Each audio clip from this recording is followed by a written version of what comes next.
கர்த்தருக்கு பயந்து அவர் வழியில் நடப்பவனே, அவர் ஆசீர்வாதத்தை அடைந்து மகிழ்பவனே, ஆண்டவரோடு ஆனந்தமாக வாழ்பவனே, பரிசுத்தத்தை பாக்கியமாக கருதுபவனே பாக்கியவான். அவன் கர்த்தருக்கு பயப்படுவதால் சீயோனின் ஆசீர்வாதத்தை அடையும் பாக்கியவான் என எண்ணப்படுகிறான். சீயோன் என்றால் ஜெருசலேம் ஆசீர்வாதத்தையும் தாவீதின் நகரம் என்ற நற்கீர்த்தியையும் பெறுகிறான். அவன் தன் பேர பிள்ளைகளின் பேரின்பத்தையும் தன் உழைப்பின் பிரதிபலனையும் நம்பிக்கையில் நன்மையையும் நயவஞ்சகத்திலிருந்து விடுதலையும் அடைவான். அவர் வழியில் நடப்பதால் அவன் மனைவி வீட்டு அருகிலிருந்து என்றும் திராட்சை கொடியாக வளர்ந்து பசி தீர்க்கும் கனியாக வீட்டை பாதுகாப்பாள்.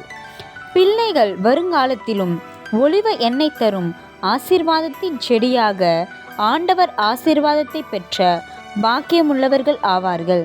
ஆண்டவரின் ஆசீர்வாதம் அடைவார்கள். ஆமேன்.